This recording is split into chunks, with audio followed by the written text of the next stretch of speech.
கடவுளை பார்த்துருக்கீங்களா? பார்த்து கொண்டுதான் இருக்கிறேன், பேசிக்கொண்டுதான் இருக்கிறோம். நாம் அழைப்பதை, நம்மோடு அவர் பேசுவதை அறிய வேண்டும் என்றால் அதற்கு பல தவ நிலைகள், இறையில்லாத நிலை, குளிக்காத நிலை, இன்னும் பல நிலைகள். இந்த நிலையெல்லாம் கடந்து வந்தால் அறியலாம் ஆண்டவனை. ஒவ்வொரு மனிதனுக்கும் இந்த மனம் என்னும் இதயத்தில் இதய கனிக்குள் இறைவன் வாசம் இருக்கிறது. இந்த திருவண்ணாமலையை சுற்றி வந்தால், மலையை 14 கிலோமீட்டர் அப்படி சுற்றி வந்தால் இந்த உலகத்தை சுற்றியதுக்கு சமம். உலகமே தாயாக கருவாக இருக்கும் லிங்கம், சிவலிங்க ஸ்தலம். இந்த 14 கிலோமீட்டரை நீங்கள் சுற்றி வரும்போது இறைவனுடைய God is power, link of power சொல்றோமே, அந்த இறைவனுடைய பவர் இந்த மத்தி ரேகையில் படும்போது மனிதனுடைய மனநிலைகள் மாறும். வைப்ரேஷன் எங்கும் கிடைக்காது. பூர்வ ஜென்ம புண்ணியம், பூர்வ ஜென்ம புண்ணியம், பூர்வ ஜென்ம புண்ணியம். நம் முன்னோர்கள் தர்மம் செய்திருந்தால் நல்ல அறிவுள்ள குழந்தைகள், ஞான குழந்தைகள் பிறக்கும். கற்சிலைக்குள் கடவுள் இல்லை. ஊன் குருடு, செவிடு, ஊனம் எல்லாம் பிறப்பது கருமம், பாவத்தின் விதையா. அதற்கு முன்னால் நானும் பட்டையும் போட்டேன், கோட்டையும் போட்டேன். பட்டையிலும் இல்லை, கொட்டையிலும் இல்லை, எல்லாம் வேஷம் என்று அறிந்தேன். இந்த மனதிலே இறைவனை முழுமையாக பூஜிப்பதே, நேசிப்பதே, அன்பு காட்டுவதே ஆன்மீகம். மனிதனாக பிறப்பது பெரிதல்ல, மனித தர்மத்தோடு வாழ்வது பெரிது. அதுபோல மனிதன் வாழ பிறந்தவன், ஆள பிறந்தவன், அனுபவிக்க பிறந்தவன். நிரந்தர உயிருக்கோ சொந்தக்காரன் இந்த பூமியில் யாரும் இல்லை. வறுமையிலும் யாரும் வாழ பிறக்கவில்லை. சாமி வணக்கம். சாமி உங்க பேர் என்ன சாமி? என் பேரு, என் பெற்றோர்களிட்ட பேர் ஆதி நாராயணன். நீங்க எந்த ஊர் சாமி? எனக்கு சொந்த ஊர் திருநெல்வேலி. திருநெல்வேலி நெல்லை மாவட்டம் அலங்காரப்பெரி என்னும் ஒரு சுற்று. உங்களுக்கு கல்யாணம் ஆயிடுச்சா சாமி? ஆயிடுச்சு. எத்தனை பசங்க? 2 பசங்க இருக்காங்க. நீங்க எத்தனை வருஷமா பாத்தீங்கன்னா ஆன்மீகத்துல இருக்கீங்க, ஒரு சாமியாரா? ஐயா, நான் வீதிக்கு வருவேன் என்று நினைத்து கூட பார்க்காதது.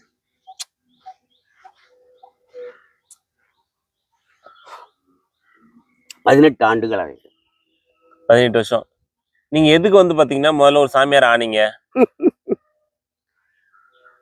புரியாத புதிர். யார் எப்ப வீதிக்கு வருவான்னு சொல்ல முடியாது.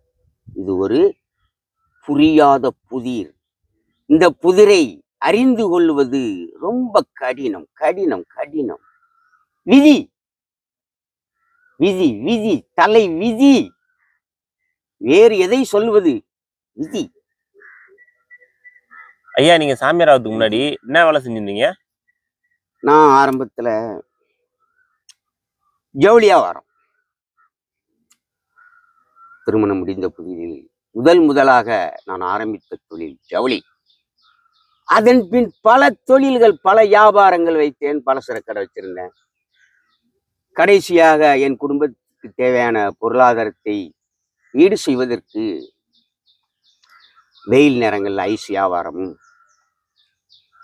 மழை காலங்கள்ல கெமிக்கல் வியாபாரம். கெமிக்கல்னா பல பொருட்கள் அதில் உண்டு. அதை வியாபாரம் பார்த்து கொண்டு சுதந்திரமாக சுற்றி திரிந்து கொண்டிருந்தேன். இல்லறம் என்னும் வாழ்க்கையில் மனைவி, குழந்தைகள். சாமி, நீங்க 18 வருஷமா பாத்தீங்கன்னா சாமியாரா இருக்கேன் விதின்னு சொல்றீங்க. அப்படி என்ன விதி ஐயா, நாங்க தெரிஞ்சுக்கலாமா? அறிந்தேன் ஐயா, அண்ணாமலைக்கு வந்த பின் அறிந்தேன் இதையெல்லாம். எனக்கு என்னையா தெரியும்? என்ன தெரியும்? நானும் கிணத்து தவளை போல் சுற்றி கொண்டிருந்தவன் தான். வீதிக்கு வந்த பின் அறிந்தேன். பூர்வ ஜென்ம புண்ணியம், பூர்வ ஜென்ம புண்ணியம், பூர்வ ஜென்ம புண்ணியம். இது ஜோதிடத்திலே சொல்லப்படக்கூடிய ஒரு வார்த்தை. அதற்கு சரியான விடை என்ன என்றால், உன் முன்னோர்கள், பூர்வ ஜென்மன்னா அவங்க தான், உன் முன்னோர்கள் செய்த நன்மை தீமைப்படி ஒவ்வொரு மனிதனும் கருவிலே விதைக்கப்பட்ட ஒரு விதையாக இருக்கிறான். அதுதான் விதி. அப்பொழுது நம் முன்னோர்கள் தர்மம் செய்திருந்தால் நல்ல அறிவுள்ள குழந்தைகள், ஞான குழந்தைகள் பிறக்கும். நம் முன்னோர்கள் கருமம் பாவம் செய்திருந்தால் அறிவுள்ள பிள்ளைகள் பிறப்பது கடினம். அறிவுள்ள பிள்ளையாக இருந்தால் அது பயனுள்ள பிள்ளையாக இருக்கும். அரிது அரிது மானிடனாக பிறப்பது பெரிது. அதிலும் கூனு குருடு இல்லாமல் இருப்பது பெரிது. கூன் குருடு இருக்கக்கூடாது. அப்ப இந்த கூன் குருடு, செவிடு, ஊனம் எல்லாம் பிறப்பது கருமம் பாவத்தின் விதையா. அறியாம இருக்கான், போலியோவுக்கு சொட்டு ஊசி போட்டுட்டு இருக்கான். பாவத்தால் பிறந்த ஊனத்தை சரி பண்ண முடியுமா? அப்பொழுதே எழுதிவிட்டான் ஆண்டவன் நம் தலையிலே விதியை.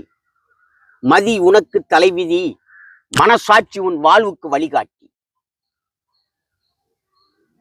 அதுதான் தலைவிதி.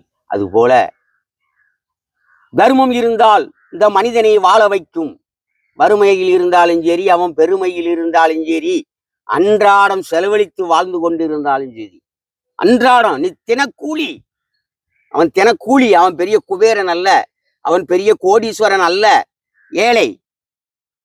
ஒரு குச்சில் வீட்டில் வாழ்ந்து கொண்டிருந்தாலும் அன்றாடம் உழைக்கக்கூடிய அந்த கூலியை வாங்கி கொண்டு கணவன் மனைவி குழந்தைகள் என்று சந்தோஷமா வாழ்ந்து கொண்டிருக்கிறார்களே. சொர்க்கம் வாழ வேண்டும். மனிதன் இல்லறத்தில் வாழ பிறந்தவன். பாவமும் கருமும் முன்னோர்கள் செய்திருந்தால் அவனை வீதிக்கு அனுப்பிவிடும். பாதியிலே அவன் அனுபவிக்க முடியாது. இல்லைனால் பிறப்பாலை ஊனமாக பிறப்பான். அப்ப எங்கே எழுதப்படுகிறது? ஆதியிலே விதைக்கப்பட்ட விதை. இது இறையாண்மையின் நீதியின் கணக்கு. யாருடைய கணக்கு? இந்த உலகத்தை படைத்து ரட்சித்து காக்கும் அருட்பெருஞ்சோதியாகிய ஆண்டவனின் கணக்கு. இது அவனவன் மனதுக்குள் பதிவாகி அடுத்தவரிடம் கொடுத்து போயிட்டே இருப்பான். அந்த விதி யாரையும் நீ ஊரை மாத்தினாலும் சரி, நீ பேரை மாத்தினாலும் சரி, நீ பரிகாரம் பண்ணினாலும் சரி, விதி உன்னை வீடாது துரத்தும் கருப்பு. உன் மனமே அதை அறிய முடியாது. ஏன் வந்தோம் இப்படி, ஏன் இப்படி ஆனோம்? அதுதான் தலை விதி. அந்த விதியை மாத்த எழுதிய பின் சிவனும் மாத்த மாட்டார், அந்த யமனாலையும் மாற்ற முடியாது. மனிதன் எவனாலையும் மாற்ற முடியாத ஒரு கணக்கு, ஒரு மாய கணக்கு. அதுதான் ஆன்மீக கணக்கு. அறிந்தேன் இந்த பூமியில், இந்த புனித ஞானம் பிறக்கும் இந்த அற்புதமான பூமியிலே அறிஞர் எனக்குன்னு தெரியும். அதன் பின் தான் நினைத்தேன், நான் சாமியா, பாவியா, அப்பாவியா? ஆண்டவனே, என்னையும் வீதிக்கு கொண்டு வந்து விட்டாயே. நான் நினைத்து கூட பார்க்கவில்லையே. சாமி, நீங்க இப்ப வந்து பாத்தீங்கன்னா எல்லா சாமியாருமே வந்து பாத்தீங்கன்னா காவி வேட்டி தான் கட்டிட்டு இருக்காங்க. நீங்க எதுக்கு கருப்பு கலர் சட்டை, பச்சை கலர் வேட்டி கட்டிட்டு இருக்கீங்க? என்ன காரணம்? மனதில் ஆரம்பத்தில் எனக்கே, நான் ஆரம்பத்தில் பார்த்தீங்கன்னா வேட்டி கூட உடுக்க மாட்டேன். வேஷ்டி கூட விடுக்கன்னா கூட ரொம்ப எனக்கு வெறுப்பா இருக்கும். சாரம் உடுப்பேன், டிசைனா சட்டை போடுவேன், தலையில ஒரு துண்டு கட்டியிருப்பேன். ஒரு காலகட்டத்துக்கு அப்புறம் எனக்குள் அருட்பெருஞ்சோதி ஆண்டவர் அந்த மெஞ்ஞானத்தை என்னை ஆட்கொண்ட பின் அறிந்தேன், எல்லாருக்குள்ளேயும் கடவுள் இருக்காரியா, எல்லார் உள்ளத்திலையும் இறைவன் இருக்கிறார். கற்சிலைக்குள் கடவுள் இல்லை. அதன் பின் வேஷ்டி கட்ட ஆரம்பிச்சேன். அதுவரையில் பிளேனாக பல கலரில் சட்டை போட்டு கொண்டிருக்கிறவன் வீதிக்கு வரும் முன்பே இந்த ஒரு கருப்பு சட்டையை தைக்கிறேன். நான் தைத்து வீட்டில் வைத்திருக்கிறேன். எங்க வீட்டிலே எதிர்ப்பு, கருப்பு சட்டை போடக்கூடாது, அது துக்கத்தின் அடையாளம். அதுக்கப்புறம் வீதிக்கு வரும்போதே கருப்பு சட்டையும் வெள்ளை வேட்டியிலும் வந்தேன். பல ஆலயங்கள் சுத்தினேன். கிறிஸ்தவ ஆலயங்கள், இஸ்லாமிய கோயில்கள், இந்து கோயில்கள், எல்லாம் டோட்டல் A to Z எல்லா ஆலயம் போனேன். எம்மதம் சம்மதம் எல்லாம் ஒன்றே, இயக்குவது இறைவன் ஒருவனே என்பதை அறிந்தேன். அவன் இல்லை என்றால் இந்த மண்ணிலே எந்த சாமியும் இல்லை. பல இடத்துல போய் பார்த்தா தானே தெரியும். அதன் பின் எனக்கு ஒரு நண்பர், சங்கரங்கோயிலே நான் தவம் இருக்கும்போது, எங்கிருந்தாலும் அந்த ஒரு நேர உணவு தான், மறுநேரம் உண்பது இல்லை. பாட்டல் கூட தண்ணி தாகத்துக்கு நான் பாட்டல் வைத்துக் கொள்வதில்லை. ஆரம்பத்திலிருந்தே ஒரு நண்பர் காவி வேட்டி கொடுத்தார். அதன் பின் காவியை உடுத்தினேன். காவியை உடுத்தி ஒரு 2, 3, 4 ஆண்கள் சுற்றி முடித்த பின், அருட்பெருஞ்சோதி ஆண்டவர் இந்த உலகமே ஒரு தாய் என்போம், ஒரு கோயில் என்போம். அதுபோல திருவண்ணாமலையும் உலகமே ஒரு தாயாக, ஒரு கோயிலாக அருள் பாவித்துக் கொண்டிருக்கும் இந்த அற்புத பூமிக்கு நான் வருவேன் என்று நினைத்து பார்க்கவில்லை. நிச்சயம் நினைத்து கூட பார்க்க இங்க வரணும், அங்க போய் இருக்கணும், பேர கேள்விப்பட்டேன் ஒழிய வரணும் என்று நான் ஆரம்பத்தில் நான் நினைக்கவில்லை அதிகமா. அதன் பின் நினைத்தேன், ராமேஸ்வரம் ஒரு வந்திருக்கும் போது நினைத்தேன் இங்க வர வேண்டும் என்று. அதன் பின் இந்த ஆலயத்துக்கு, திரு அண்ணாமலை புனித பூமிக்கு வந்து ஒரு நாள் சுற்றி பார்த்து விட்டு போய்விட்டேன். அதன் பின் 2 ஆண்டுகள் கழித்து வடலூர் வந்து இனி அங்கேதான் இருக்க வேண்டும் என்று நினைத்த என்னை திரும்பவும் இந்த அண்ணாமலையில் இறைவன் போட்டுவிட்டார். அதன் பின் கொஞ்ச நாள் அதே காவியில் தான் இருந்தேன். அதன் பின் எப்படி இந்த பச்சை மனம் மனம் எதை ஒரு யூனிஃபார்ம், கருப்பாடை, உலகமே ஒரு தாயாக, கருவாக இருக்கும் அன்னையின் அடையாளமாக, நீதியின் அடையாளமாக இந்த கருப்பு சட்டை இருக்கிறது ஐயா. அன்று பெரியார் ஏன் போட்டார்? நீதியின் அடையாளமாக போட்டார் கருப்பு சட்டை.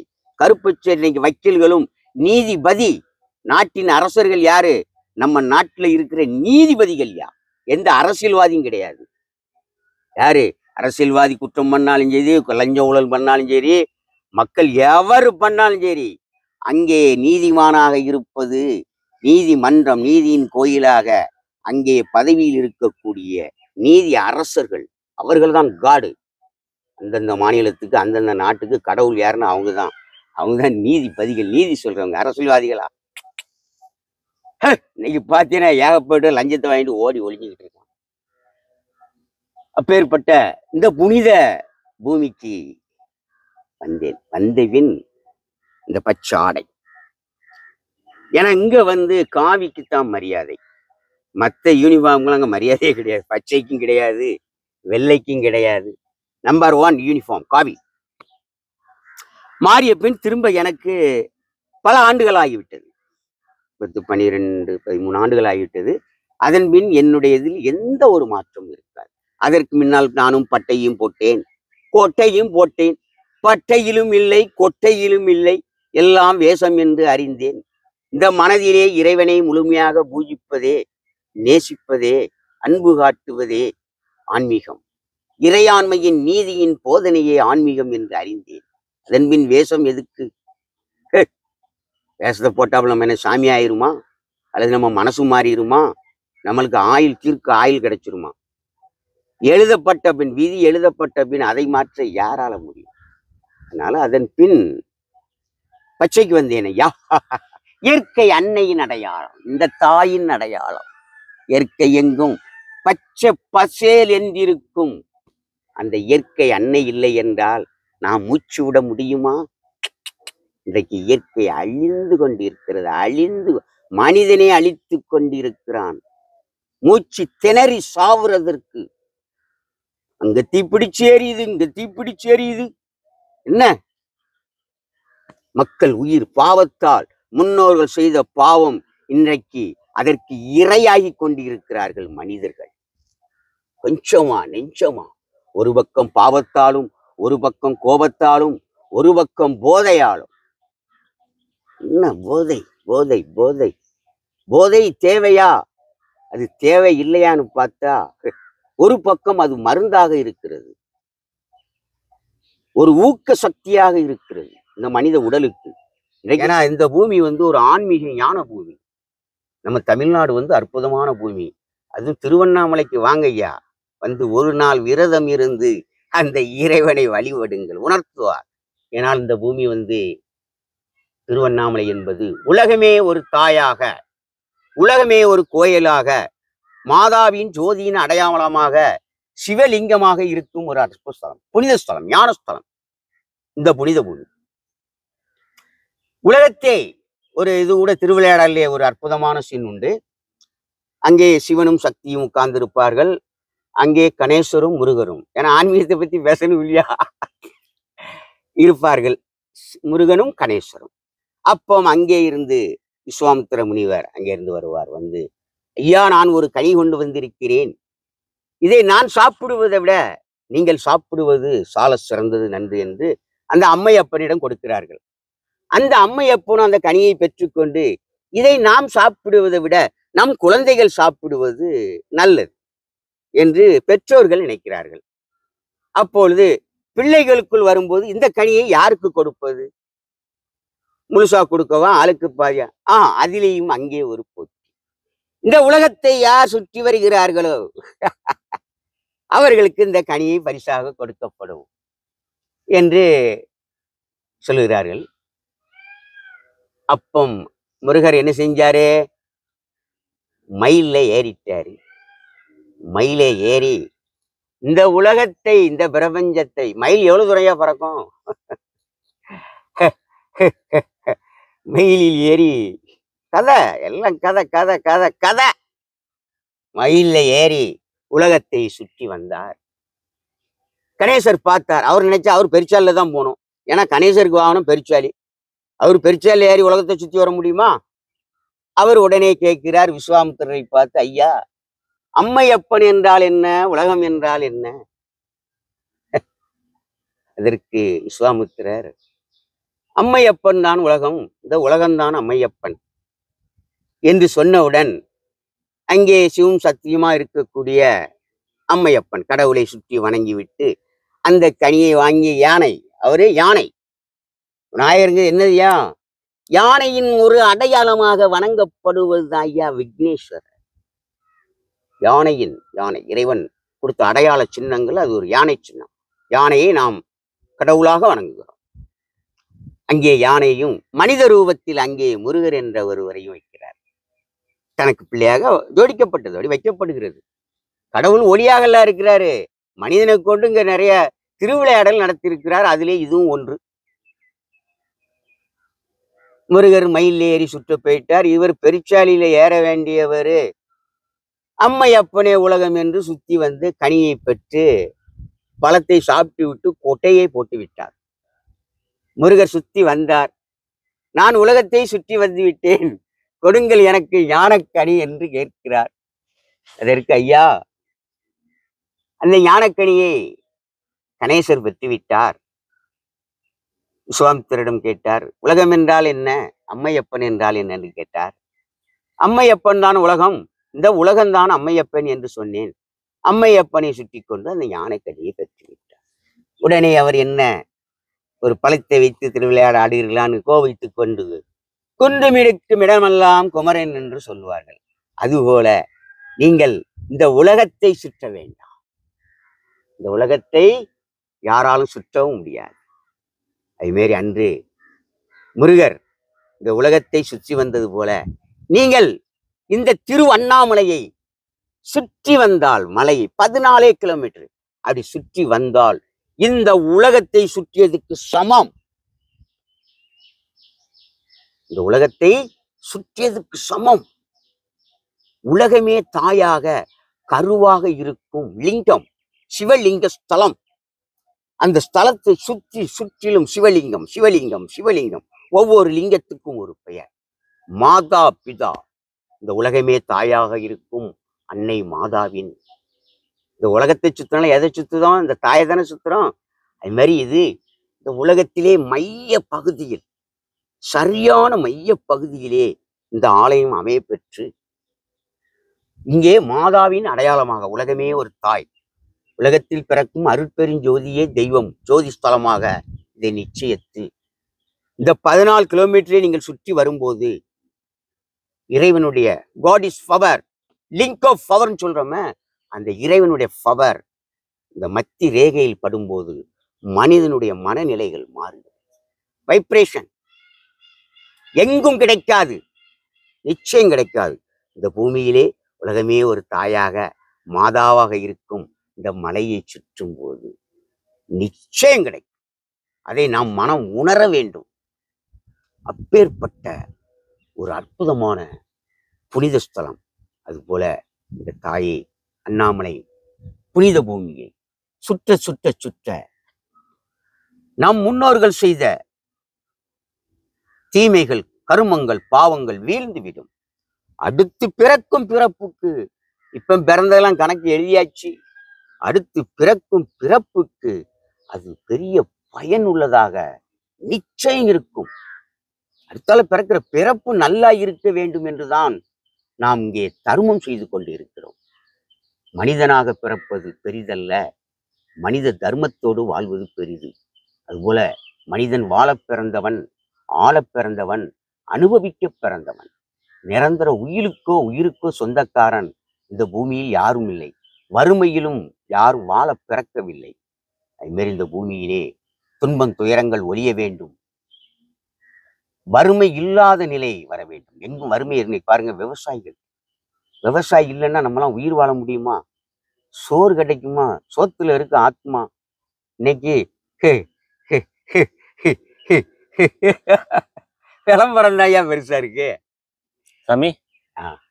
18 வருஷமா நீங்க சாமியாரா இருக்குன்னு சொல்றீங்க. ஆமா. எத்தனை வருஷம் ஆகுது நீங்க திருவண்ணாமலைக்கு வந்து? இங்க வந்து கிட்டத்தட்ட 14 வருஷம். 14 வருஷமா திருவண்ணாமலையில இருக்கிறீங்க. நீங்க வீட்டுக்கு போனீங்களா இதுக்கு முன்னாடி? என்னுடைய பிள்ளைகளுடைய திருமணத்துக்கு மட்டும் போவேன். ஒரு நாள் இல்லைன்னா 2 நாள் இருப்பேன். 3ஆவது நாள் என்னை விடவில்லை என்றால் நான் சொல்லாம போயிருவேன் அப்பா என்று வந்த நாட்கள் பல உண்டு. என்னால் வீட்டிலே நான் தான் என் அதான் மதியை மாற்றி விட்டது. அவ்வளவு நாளும் பிள்ளைகள், குழந்தைகள், வியாபாரம், பிஸ்னஸ், பெரிய வியாபாரம்ல இருந்தாலும் அந்த டயத்துக்கு போய் அப்படியே ரவுண்ட் பண்ணி ஏதாவது பொருள், பணம் வேணுமா, பணம்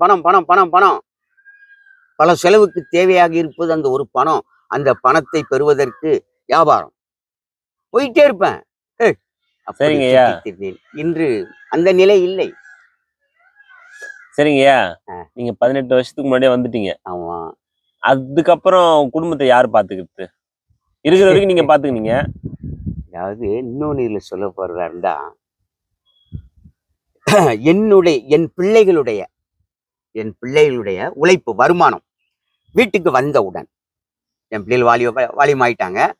20 வயசு தாண்டி 22, 23, 25 ஆனோன்னு அவங்க வருமானம் வர ஆரம்பித்தவுடன் என் வருமானம் டோட்டல் பீஸ்.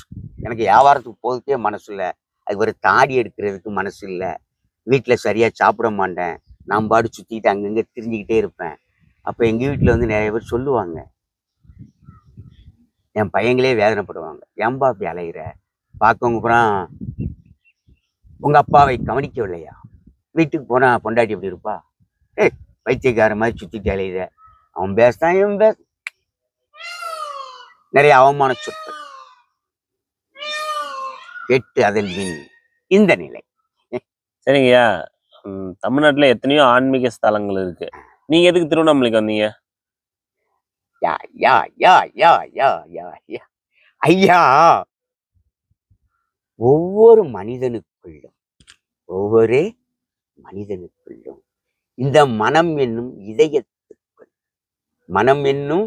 இதயத்துக்குள் இதய கனிக்குள் இறைவன் வாசம் இருக்கிறது ஐயா. இறைவன் இருக்கிறார். நாம் அழைப்பதை, நம்மோடு அவர் பேசுவதை அறிய வேண்டும் என்றால் அதற்கு பல தவ நிலைகள், இறையில்லாத நிலை, குளிக்காத நிலை, இன்னும் பல நிலைகள், அந்த நிலையெல்லாம் கடந்து வந்தால் அறியலாம் ஆண்டவனை. இல்லை என்றால் நான் சொன்னால் நீங்க நம்ப மாட்டீங்க. நான் இறை அருளால் வந்தேனா அல்லது பாவத்தால் வீதிக்கு வந்தேனா? பாவத்தால் வந்திருந்தா நானும் 3 நேரம் நன்றாக சாப்பிட்டு விட்டு நல்லா வேற மாதிரி நல்லா அனுபவித்துக் கொண்டிருப்பேன். ஆனால் எனக்கு அந்த நிலை இல்லை. என்னுடைய நிலையே வேற. இங்க வந்ததிலிருந்து 13 ஆண்டுகளாக அமாவாசை பௌர்ணமிக்கெல்லாம் முழுமையான விரதம் இருந்து நான் மலையை சுற்றினேன். சுத்த சுத்த சுத்த ஐயா அருள் புரிந்தார். அருட்பெருஞ்சோதி ஆண்டவர் அருள் புரியாமல் இருப்பாரா? இது மாதிரி எல்லோ மக்களுக்கும் இந்த திருவண்ணாமலையை நோக்கி அண்ணாமலையாரை வணங்க வேண்டும், அருணாச்சல ஈஸ்வரர் ஆலயத்துக்கு போக வேண்டும். இந்த உலகமே தாயாக ஒரு கோயிலாக அருள் பாவித்துக் கொண்டிருக்கும் அருட்பெருஞ்சோதி ஞான பூமி, மனதை மாற்றும் மாயன் ஈசன் ஈஸ்வரி அண்ணாமலையார் உண்ணாமலையம்மை அருள்செறியும் அருள் புரியும் ஆசீர்வதிக்கும் அந்த அற்புத ஸ்தலத்திலே மலையை சுற்றி இந்த உலகத்தை சுற்றி அந்த ஆண்டவனிடம் ஞான கனியை பெற வேண்டும். அண்ணாமலையரிடம் ஞான கனியை பெற வேண்டும். அன்று முருகர் பெற்ற கணேசர் பெற்றது போல நீங்களும் அந்த ஞான கனியை பெற்று அறிவு தெளிவு பெற வேண்டும். எது சரி எது பொய் என்பதை உணர வேண்டும். இறையாண்மையின் நீதியின் போதனையே ஆன்மீகம். சாமி, இப்ப 13 வருஷமா நீங்க வந்து பாத்தீங்கன்னா ஒரு சாமியாரா இருக்குவீங்க, திருவண்ணாமலையில இருக்கீங்க. என்னத்தை நீங்க உணர்ந்தீங்க? உங்களுக்கு நான் பேசியதெல்லாம் உணர்ந்தது தானப்பா. நான் இப்ப பேசியிருக்கேன், இன்னைக்கு இது மட்டுமா பேசியிருக்கேன்? நான் பேசின யூடியூப் சேனல்ல ஆரம்பத்திலிருந்து நீங்க ஒவ்வொன்றாக எடுத்து பார்த்தால் தெரியும். நான் இங்கே பெற்றதின் பிரதிபலன். எனக்கு என்ன தெரியும்? கொசுவையும் அறிந்தேன், பாலையும் அறிந்தேன். இந்த உலகத்தில் பிறக்கும் உயிரினங்கள் இந்த இயற்கையை அன்னையாக அறிந்தேன். அவள் விழும் அந்த கழிவு காற்று இல்லை என்றால் நமக்கு உயிர் இல்லை என்பதை அறிந்தேன். இயற்கையை நேசி, இயற்கையே உயிர் மூச்சு. நீ உயிர் வாழ்வது எதனால் என்று யோசி. நாம் உயிர் வாழ்வது எதனால் என்பது யோசிக்க வைத்தார். சொத்திலே இருக்க ஆத்மா உயிர். எதுல இருக்கே? சோத்துல இருக்கு ஆத்மா. சோறு இல்லைன்னா ஆத்மா இல்லை. இன்னைக்கு விளை நிலங்களை எல்லாம் இன்னைக்கு அழித்து கொண்டிருக்கிறார். சாமி, இப்ப வந்து பார்த்தனா சாமியாரானா 3 வேளை சாப்பாடு கிடைக்கும் நான் உணர்ந்ததுதான் அப்படின்னு எதிர்பார்க்கறாங்க. சாமியாரானா 3 வேளை சாப்பாடு கொடுத்துட்றாங்க, சாப்பிட்டுக்கிறாங்க, சந்தோஷமா இங்க வாழ்றாங்க. ஆனா நீங்க வந்து 1 வேளை தான் சாப்பிடுறீங்க, 2 வேளை சாப்பிடுறது இல்ல. அப்படி கஷ்டப்பட்டு கடவுள் உங்களை ஏன் அப்படி இருக்க சொல்றாரு? இன்றைக்கு நான் பேசுவதற்கு காரணமே விதையே அதுதான் ஐயா. இல்ல முன்னால இதெல்லாம் பேச முடியுமானா? அதுதான் இறை இல்லாத நிலையே இறைநிலை, தவநிலை. தலையிலிருந்து தவம் பண்ண சொல்ல கடவுள், தலைகீழ தவம் பண்ண சொல்ல. மனம் அமைதி பெற்று நிறைய விஷயங்களை ஓதாதார் உள்ளத்தில் போய் நான் ஓதிக்கிட்டே இருக்கேன், நான் தவமா இருந்துக்கிட்டு இருக்கேன். இனி எப்பமா தவறுக்கு வந்துருக்கியா? மனத்தவம் மனத்தவம். அது மாரி இங்க வந்து இங்கே இருக்கக்கூடியவர்கள்ல அந்த நிலையை அடைந்தவர்களுக்கு இந்த நிலை. எல்லாருமா அங்க இருக்கான், ஒரு நேரம் சாப்பிட்டுக்கிட்டு. பண்டாரம், பரதேசி, சந்நியாசி, இந்த 3 நிலைகளை அவன் கலந்தால் அவன் சிறந்த அடியார், சிவனடியார், சிறந்த அடியார். எந்த 3 நிலைகளை? பண்டாரம்னா என்னன்னு தெரியுமா ஐயா? பரதேசின்னா என்னன்னு தெரியுமா? சந்நியாசின்னா என்னன்னு தெரியுமா? சிறந்த அடியார், சிவனடியார். ஐயா, அந்த சக்தியை நாம் பெறுகிறோம். இறை சிவம் சக்திங்கிற அந்த சக்தியை பெறுகிறோம். சரிங்க ஐயா. இப்ப திரும்ப குடும்பத்தோட போய் வாழ ஆசைப்படுறீங்களா? சான்ஸே இல்லையா. ஏதாங்க இருக்க முடியலையே. நானும் இருக்கலாம் என்று நினைத்தேன். முன்னால ஜட வச்சிருந்தேன், சன்னியாசி மாதிரி. ரொம்ப விரதமான நிலை. அதன் பின் மொட்டையை போட்டேன். இன்று அதன் பின்னும் அமாவாசை பௌர்ணமி இருந்த விரதம் கட்டாகிவிட்டது. எப்படி நான் திருநீர் பூசு கட்டாவச்சோ, மாலை போடுறது கட்டாவச்சோ, அதுபோல அந்த அமாவாசை பௌர்ணமி விரதமும் கட்டாகும். ஆனா என் நிலை எப்போதும் ஒரு நிலை ஒரு நேரம் உணவு என்பது போல அதுதான் இறைநிலை, தவ நிலை.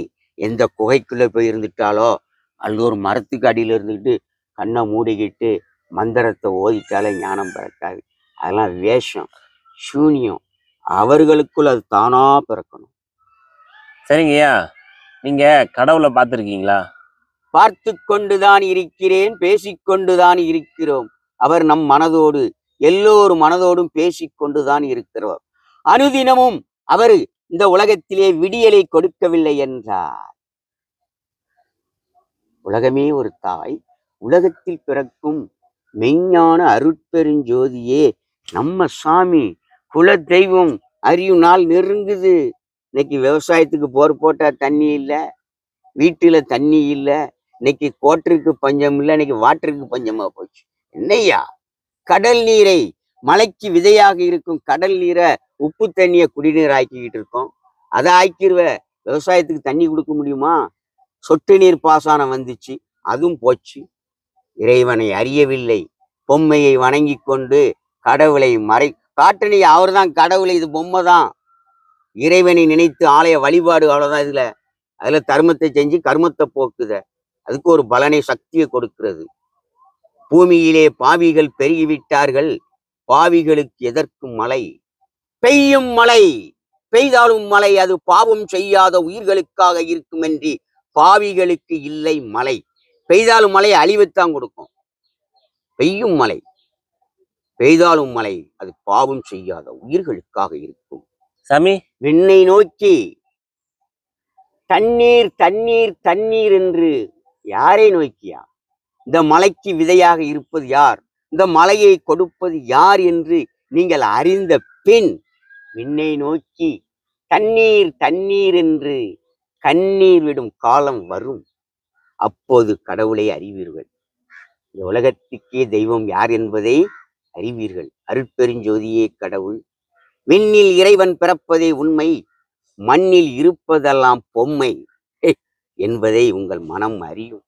இன்னைக்கு ஒரு பக்கம் தண்ணீர் தண்ணீர் தண்ணியில மிதந்துக்கிட்டு கண்ணீர் விடுகிறான், இன்னொரு பக்கம் தண்ணீர் இல்லாமல் கண்ணீர் விடுவான். இறைவனை நேசிக்க வேண்டும், இறையாண்மை நீதியின்படி உண்மையோடு வாழ வேண்டும். சாமி, கடைசி ஆசை உங்களுக்கு ஏதாவது இருக்கா? என்ன ஆசை என்று நான் பார்த்தால், என் வாழ்க்கையில் எனக்கு வயது 63 பிறந்து விட்டது. குழந்தை குமரன், வாலிபன், கணவன் மனைவி, அடுத்தால கிழவன், அடுத்தால ஓய்வு காலம், அதன் பின் அறுவடை காலம். குழந்தையாக இருக்கிறோம், குமரன் ஆகிறோம், கல்யாணம் முடிஞ்சு கணவன் மனைவி என்று வாழ்கிறோம். அதிலே 60க்கு பின் நமக்கு ஓய்வு காலம். அமைதியாக ஒரு இடத்துல இருந்தது, மன அமைதி கொள்வது. பெரிய எங்க வேலை பார்த்தாலும் ரிட்டையர்மெண்ட் கொடுக்குறாங்க இல்லையா, அது மாதிரி ஓய்வு காலம். நான் 45 வயசுலேயே இந்த பயணத்தை ஆரம்பித்து அட்வான்ஸாவே 15 வருஷம் ஓய்வு காலமாக சுத்தி விட்டேன். 60 வரை உழைக்கும் காலத்தில் தர்மம் செய்ய வேண்டும், இறைவனை நேசிக்க வேண்டும். 60க்கு பின் குறைக்க வேண்டும் எல்லாத்தையும். அதுபோல் நான் 60ஐ கடந்தவன். ஓய்வு காலம், இந்த ஓய்வு காலத்தில் மன அமைதியை இங்க இருக்கிறேன். அடுத்தால இன்னும் கொஞ்சம் வயதாயிட்டுனா அறுவடை காலம், சாவர காலம். ஏன் நம்ம கொஞ்சம் ஆயிட்டுனா செத்து போயிட்டா மண்ணை தோண்டி மண்ணுல புதைச்சிருவாங்க. அதை நோக்கி போய் கொண்டிருக்கும் ஒரு மனிதன். நான் எதையும் பெரிய சாதிக்க போவதும் இல்லை, எதையும் என்னால் என் தலைவிதி எதை நடத்துகிறதோ அதுவே எனக்கு வழி என்று போய்கொண்டிருப்பேன்.